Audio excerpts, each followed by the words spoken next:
लोकसभा चुनाव को लेकर के सभी राजनीतिक पार्टियां वोटरों को अपने पाले में लाने के लिए तमामों प्रयास कर रही हैं। तो वहीं बहुजन समाज पार्टी के रणनीतिकारों का कहना है कि बहन जी की रैली से बसपा के लिए अच्छा माहौल बन रहा है।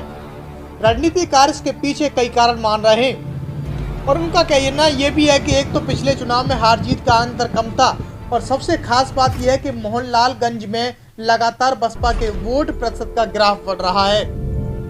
वर्ष 2009 के मुताबिक में बसपा सपा के बीच में कांटे की टक्कर रही थी। मोहनलालगंज सुरक्षित सीट पर बहुजन समाज पार्टी को जीत की तलाश है।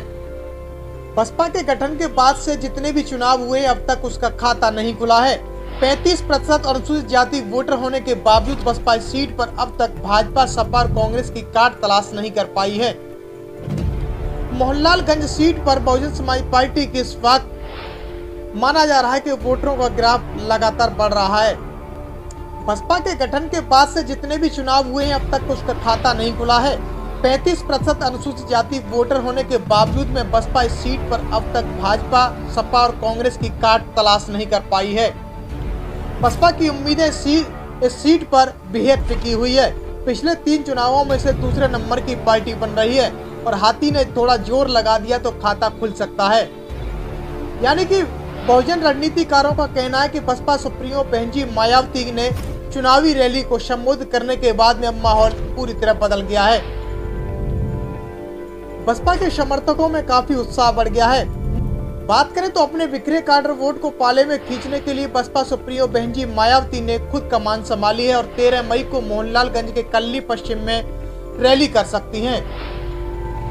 बसपा के रणनीतिकारों का यह भी कहना है कि बहन जी की रैली से बसपा के लिए एक अच्छा और बेहद खास माहौल बन रहा है। दूसरी ओर अगर बात करें सपा की सुशीला सरोज ने 36.93% वोट प्राप्त कर जीत हासिल की थी। वर्ष 2014 के लोकसभा चुनाव में बसपा का प्रदर्शन और सुधरा और उसके प्रत्याशी आर.के. चौधरी को 27.75% मत प्राप्त हुए थे।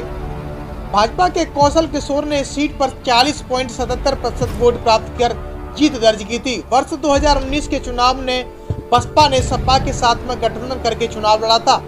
बसपा के CL वर्मा को 42.52% वोट प्राप्त हुए थे और सीट पर बसपा का यह सर्वश्रेष्ठ प्रदर्शन भी रहा था।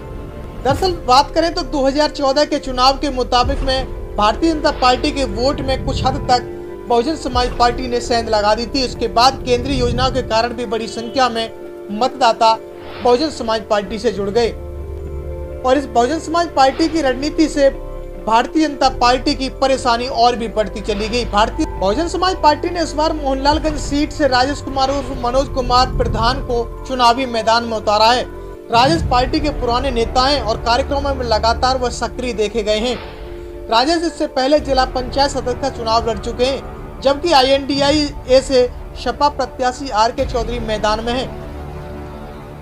बहुजन समाज पार्टी की सुप्रीमो बहन जी मायावती लगातार ताबड़तोड़ रैलियां संबोधित कर रही हैं। ऐसा माना जा रहा है कि मोहनलालगंज सीट पर वोटरों का ग्राफ भी बढ़ रहा है और बसपा सुप्रीमो बहन जी मायावती के चुनावी मैदान में आने से ताबड़तोड़ रैलियां करने से चुनावी माहौल के समीकरण पूरी तरह बदलते जा रहे हैं। इस खबर को देखने के बाद क्या है आपकी राय, नीचे दिए गए कमेंट बॉक्स में दीजिए अपनी राय। ऐसी तमाम बड़ी खबरों को देखने के लिए जुड़े रहिए हमारे साथ। खबर अच्छी लगे तो लाइक कीजिए और शेयर कीजिए और हाँ, चैनल को सब्सक्राइब कर घंटे वाली बटन को दबाना ना भूलिए। फिर आते हैं आपके बीच कुछ खास खबरों के साथ। तब तक के लिए जय भीम।